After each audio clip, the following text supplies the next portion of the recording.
Queridos, a paz do Senhor, estamos iniciando mais uma escola bíblica dominical, amém? A do dia 18 de julho de 2021 e nós vamos falar um pouquinho agora sobre o que precisa, né? O que nós precisamos para fazer para sermos nazarenos. Não é nem fazer, né? O que nós precisamos acreditar, o que nós precisamos crer para sermos nazarenos, ok? Para sermos recebidos na igreja do Nazareno, né? Ou para nós dizermos que somos nazarenos, ok? A igreja do Nazareno, ela é uma igreja centenária, é uma igreja bem estabelecida, não é uma igreja de moda, a igreja que está na moda, mas é uma igreja bem estabelecida, ela é uma igreja centenária, que está presente em mais de 160 países, né? Sempre com o compromisso de levar seu lema adiante, que é santidade, né? Ali, uma igreja que realmente que prega e que incentiva a sua membresia a viver em santidade, não é isso? Sede santos, pois eu sou santo, assim diz o Senhor, né? Então, assim, esse lema, né, ele é incentivado pela membresia, né? É algo que procura ser sempre pregado nos cultos, nas doutrinas, nas escolas dominicais, e ela é uma igreja, então, que é de santidade, né? Uma certa vez eu ouvi falar de um pastor que dizia assim, né? Quando é sica, bons produtos indica, né? Se é baia, é bom. E se é nazareno, é uma igreja de santidade. É algo que teria, assim, né? Meio que está vinculado mesmo à igreja do Nazareno, à nossa crença na doutrina de santidade, ok? A nossa forma de governo, ela é representativa. Então, o que é que significa isso? Significa dizer que a membresia, ela não toma, digamos assim, ela não tem, eu vou dizer assim, poder de decisão direta, né, naquilo que vai, nas ações que serão tomadas pela igreja. Mas nós votamos em uma junta, né, ou seja, a membresia, ela vota numa junta, e a junta, ela ali, juntamente com o pastor, participa de algumas decisões, né. Nós temos, inclusive, aquela assembleia geral, que a gente chama, né? E ali ela é interessante porque ela ali tem a representação tanto de leigos como de clérigos, de pastores, ali estão ali representados, né? E ali os artigos, digamos assim, do manual de conduta cristã são constantemente ali revistos, tá? Então, assim, a igreja que ficou para trás, não. É a igreja que está sempre procurando se encaixar ali dentro dos contextos, do nosso contexto atual. Sempre, por quê? Porque todo ano, muitas coisas são revistas, né? Mas é uma igreja que preza pelos princípios bíblicos, ok? Uma coisa não tem nada a ver com a outra. Contextualização é uma coisa. Agora, a aplicação de princípios bíblicos é outra. Então estamos em outro contexto agora, vamos mudar os princípios bíblicos. Não, ok? Então, ali são debatidos vários temas, como uso de bebidas, de drogas, a homossexualidade, o sexo antes do casamento, né? Ali há um pacto de conduta cristã, mas sempre baseado em princípios bíblicos. Tudo isso é revisto, tá? Mesmo pontos muito sensíveis, esse ponto aqui é muito sensível, ainda assim ele é revisto, ainda assim ele vai para votação na Assembleia, e ainda assim nós nos mantemos firmes aos princípios cristãos, ok? Então nós podemos até acompanhar o contexto cultural, mas não abrimos mão dos princípios cristãos. Isso aí é muito importante, tá? Porque está surgindo agora umas correntes novas de igreja com pensamentos novos. Tem que aceitar isso, tem que aceitar aquilo. Uma coisa é acreditar em Cristo, outra coisa é viver os princípios cristãos. E aí eu tenho que me dobrar, né, de joelhos e dizer assim, Senhor e Salvador, ou seja, eu aqui tenho que ajustar a minha vida a Deus, e não querer que os princípios bíblicos, né, sejam ajustados à minha vida, não. A minha vida, ela parte da Bíblia, ela parte da palavra de Deus para a minha conduta, tá? Mas o que é que está vendo agora? As pessoas têm as suas condutas e a partir das suas condutas querem ajustar a palavra de Deus. Então, a nossa igreja, ela não pensa assim, ela não prega isso, tá? Ela crê na palavra de Deus como regra de fé e prática, ok? Então são basicamente 3 pontos, né, que fazem com que nós sejamos, digamos assim, nazarenos, né? Primeiro a gente precisa declarar a nossa experiência, né, de fé salvadora. A segunda, nós precisamos acreditar na doutrina da igreja do Nazareno, né?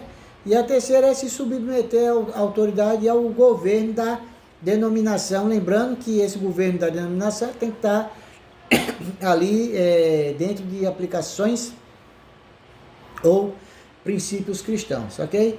E nós temos alguns artigos de fé, né?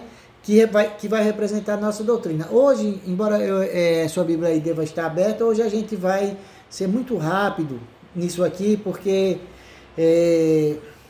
é uma aula introdutória, tá? Mas, ó, nas aulas seguintes, se você já hoje, inclusive, quiser anotar aí lápis e papel na mão para anotar os pontos, vai ser interessante, porque as próximas aulas seguintes vai ser tudo em cima desses pontos aqui que nós vamos ver de uma forma rápida, ok? Então nós temos artigos de fé, né? E que devem ser bem aprendidos e bem entendidos pela membresia da igreja do Nazareno, ok? Eu não sei como é que outras igrejas são, mas a nossa igreja local, por exemplo, ela tem um discipulado que ensina isso, ensina princípios básicos do cristianismo, né? Não é uma igreja assim que a pessoa entra e já vai batizada, não que isso seja errado ou que seja proibido, mas a nossa igreja ela tem todo um processo, um projeto de discipulado, eu diria até assim, carinhoso e cuidadoso, para que quando aquele candidato ao batismo fosse batizar, ele tem um bom entendimento daquilo realmente que ele está fazendo parte, né? Então nós temos alguns artigos de fé que eu vou falar agora bem ligeirinho aqui, porque vai ser tratado em outras aulas, mas só lembrando isso, tá? Isso não é uma condição, se não for assim, tá fora e nem vai ser salvo, não. Mas a nossa igreja, ela procura ser muito cuidadosa. Estou falando agora da nossa igreja local, porque eu não posso falar pelas outras igrejas, tá?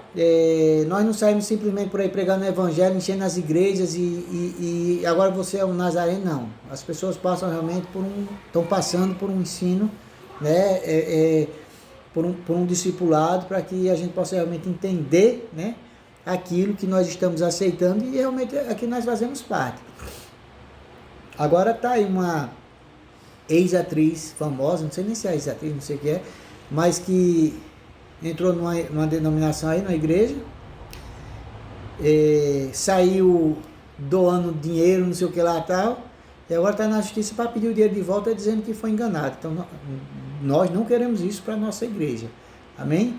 Acreditamos que o que é bíblico, mas nós queremos ensinar as pessoas a entenderem todo o processo e tudo ali que é praticado e que é vivido na nossa igreja.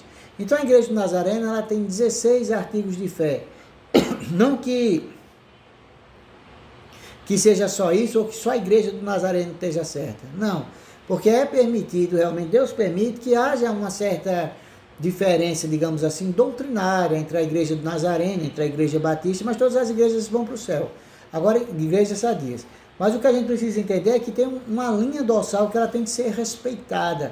Tem uma coluna ali, que Tito chamou de sã doutrina, tá? A sã doutrina, e essa linha, ela precisa ser respeitada, né? Ela precisa ser aceita pelas igrejas, claro, para que elas sejam consideradas uma igreja genuinamente evangélica, tá?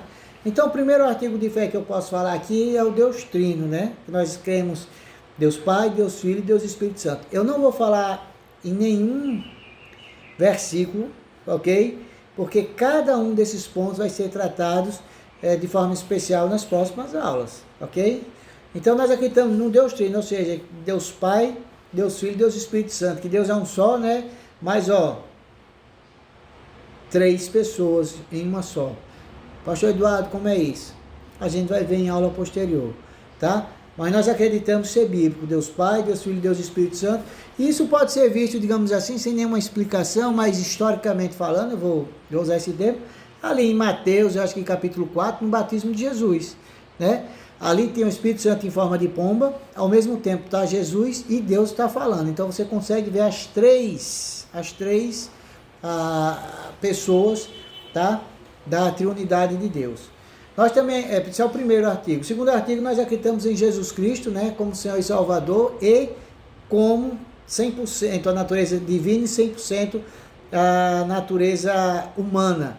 Vamos ver isso também no futuro. Vamos ver alguns versículos que vai dizer que Jesus chorou, que Jesus teve medo, que Jesus teve fome, mas também vamos ver aqui vários versículos também que vai colocar Jesus como Deus, tá? Temos também no Espírito Santo como a terceira pessoa da Santíssima Trindade, né? Ali quando Safira ali, o marido dela, ela mente, né?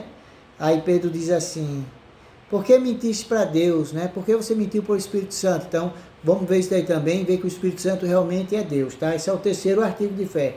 O quarto artigo de fé, nós acreditamos na Escritura Sagrada como nossa regra de fé e prática. Principal regra de fé e prática. O que vier ali,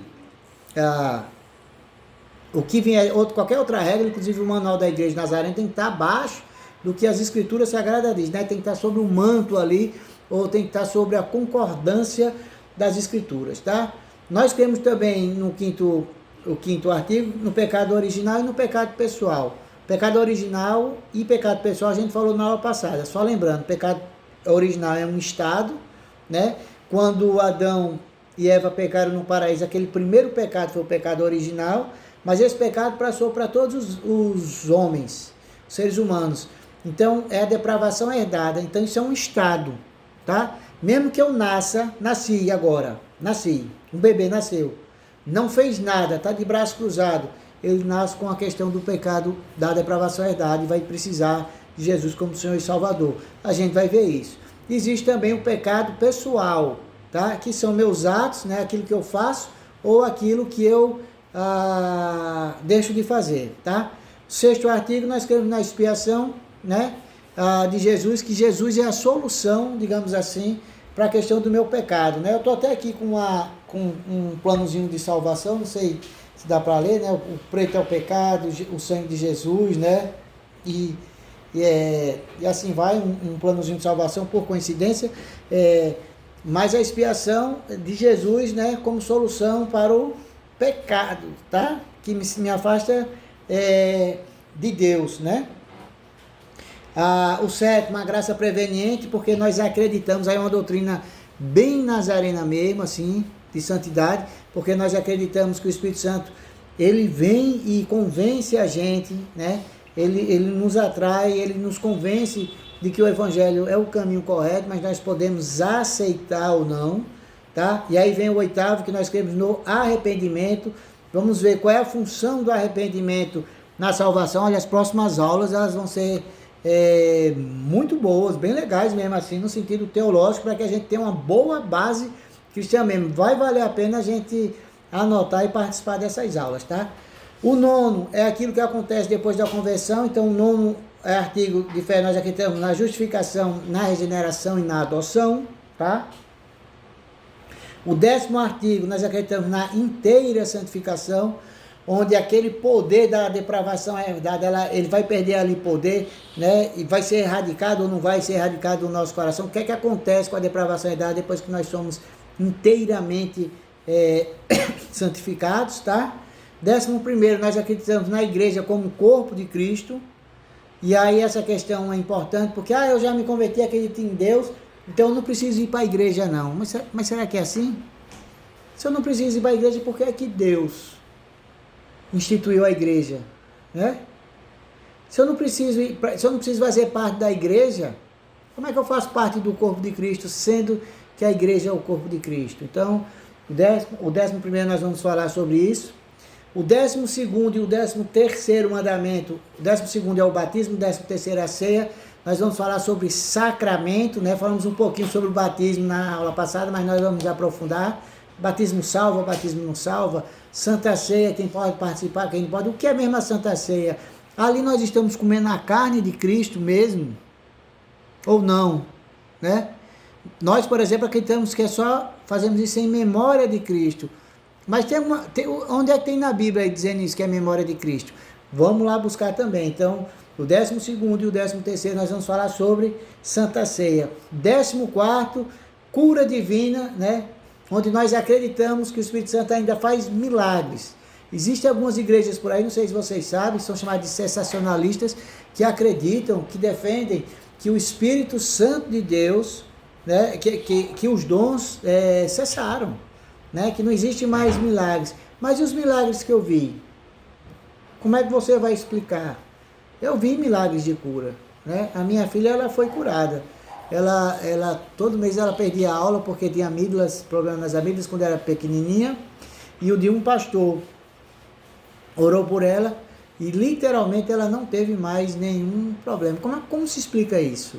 Né? E os outros milagres que eu vi, que você viu também. Então, nós ainda acreditamos na cura divina e no poder do Espírito Santo, ok? 15º milagre, a segunda vinda de Cristo. E algumas pessoas estão pregando por aí, pessoas que se dizem cristãs, mas que estão pregando por aí dizendo que Jesus não vai voltar, né? A segunda vinda de Cristo, isso não é verdade. Algumas pessoas estão pregando isso. Nós não pensamos assim. Vamos lá, biblicamente também, fazer essa verificação, tá? Porque tudo que eu falar aqui vai ter que ser, em conformidade com a palavra de Deus, tá? E o 16º mandamento, e o 16º artigo de fé da Igreja Nazareno é ressurreição, juízo e o destino. Então, as próximas aulas, gente, elas vão ser aulas muito boas mesmo. Talvez essa aula aqui, quando a gente der aquele tempinho para interação, que nós sempre damos aquele tempinho para interação, talvez essa daqui não vai ter nem muita interação grande, porque é uma aula só introdutória. Mas as próximas aulas, né, as próximas 7 aulas, elas vão ser aulas excelentes, assim, uma aula que vai realmente nos capacitarmos, né, capacitar todos nós, para que a gente possa defender a nossa fé, defender a nossa doutrina, né? Não sei se vocês sabem, mas antigamente era uma coisa bem interessante. Você dizia que era congregacional, da congregacional. Eu sabia exatamente o que você acreditava. Você dizia que era batista, eu sabia o que você acreditava. Você dizia que era nazareno, a gente sabia o que acreditava. Mas hoje isso está muito difícil. As pessoas não estão querendo aprender doutrina, né? Não estão querendo, digamos assim, aprender a base sobre a qual a minha fé está apoiada. E sabe o que é que acontece? Algumas pessoas não se preocupam com isso e dizem que tem fé, mas a fé não está apoiada em nada. E aí, no momento difícil, ou no momento de uma heresia que é introduzida, a pessoa cai. Mas quem está baseado na fé, na doutrina, né? Quem está baseado na palavra de Deus, ela não cai. Amém? Ela vai se manter firme, né? Ela não vai cair em heresia. E, assim, pode fraquejar na fé. Estou dizendo que não fraqueja não, tá? Porque a gente acredita também que a pessoa pode apostatar da fé. Mas o que eu estou dizendo é, quanto maior a minha base, mais difícil o meu tropeço. Amém? Aí também eu queria fazer uma observação aqui, é que esses artigos de fé eu posso dividir em 5 partes, certo? Os primeiros 5 que eu falei, ele vai tratar da identidade arminiana, né? Aliás, os primeiros 5 que eu falei, ele vai tratar da identidade cristã, não da arminiana, mas da identidade cristã, ok? No Deus Trino, em Jesus Cristo, no Espírito Santo, nas Escrituras sagradas, no pecado original e pecado pessoal, né? Então vai tratar de identidade cristã. É aquela coluna que eu falei. A gente pode ter até alguma diferençazinha, mas esses 5 aqui, realmente não pode haver distinção nem discussão a respeito desses 5, tá? A identidade arminiana eu vou tratar do artigo 6º ao 8º. Aí, lembra que eu falei na aula passada que nós somos armínio-wesleyanos, armínio com relação à salvação e wesleyano com relação à santidade? Então, do artigo 6º ao 8º, a expiação, a graça preveniente e o arrependimento, nós vamos tratar ali da nossa identidade arminiana. E aí, se você não perca essa aula quando a gente for chegar aqui, porque aí você vai entender por que é que nós somos arminianos com relação à salvação, tá? Agora, quando eu for falar do artigo 9º ao 11º, Aí eu já vou falar da minha identidade wesleyana. Eu vou entender por que nós somos wesleyanos. Então, quando eu falar de justificação, regeneração e adoção, inteira santificação, né? E da própria igreja, eu posso estar falando que eu tô aqui já defendendo por que nós somos wesleyanos. Então, assistindo essas aulas que a gente vai falar identidade arminiana, identidade cristã, a gente vai entender por que nós somos cristãos. Quando nós assistimos a aula identidade arminiana, nós vamos entender por que nós somos arminianos. Quando nós formos assistir a aula que vai tratar da identidade wesleyana, nós vamos entender por que nós somos wesleyanos. E aí nós vamos saber bem porque a minha igreja é cristã com base na teologia armínio-wesleyana, ok? Então, assim, vai ser um período muito bom. Eu acredito que realmente quem assistir essa aula vai se encantar e vai gostar, porque se tem uma coisa que eu gosto, é da teologia de Armínio, muito da teologia de Armínio, e de Wesley mais ainda. Então, realmente é algo que você vai gostar assistindo essa aula, ok? E nos dois últimos blocos, né, quando a gente for falar sobre batismo e sacramento, nós vamos entender a importância. Se batismo e sacramento, batismo não salva, qual a importância de eu entender o batismo? Qual a importância de eu entender bem a ceia? Aí eu quero dizer a você, ceia e batismo são sacramentos, ou seja, são mandamentos de Jesus. Então, tem que ser importantes, né? E por último, a esperança que motiva todo crente está no artigo 14, no artigo de fé 15 e no artigo de fé 16, onde nós vamos falar ali a doutrina dos últimos dias, das últimas coisas, ok? Lembrando que o artigo 14, né, ele vai falar da cura divina, né? E aí, eu acredito em cura espiritual e cura física, tá? E aí ele entra aí nessa esperança que a gente precisa ter. Então vai ser realmente uma aula excelente. Nós vamos estudar a identidade nazarena com profundidade dessa vez, tá? Vamos estudar com profundidade e você vai ter uma ótima oportunidade de dizer assim, eu me identifico com a igreja do Nazareno. Amém? Eu queria fazer uma pergunta antes de a gente terminar, né? E a pergunta que eu queria fazer é, você já ouviu falar do manual da igreja do Nazareno? Você conhece o manual da igreja do Nazareno? Já viu o que ele trata? Já viu o que nós acreditamos a respeito de vestimentas, de bebida, de vício, de cigarro, da própria homossexualidade, de sexo fora do casamento? Vocês já pararam realmente para ler e para identificar isso, né? E a segunda pergunta que eu faço é, aí de cabeça, quais são os artigos de fé que você conseguiria dizer de memória? Amém? Deus abençoe a vida de cada um de vocês. Vou aguardar vocês nas próximas aulas, que realmente vai ser uma aula com mais profundidade. Nós vamos utilizar mais Bíblias, né? Mais Bíblias na mão, vamos ler mais artigos, mais versículos bíblicos, comparar com os artigos. Vai ser muito legal. Mas a minha oração para você agora é que Deus abra a sua mente e que você bote na sua cabeça que nós precisamos aprender doutrina. Amém? Fica na graça do nosso Senhor Jesus Cristo e vamos ter agora o nosso momento de interação.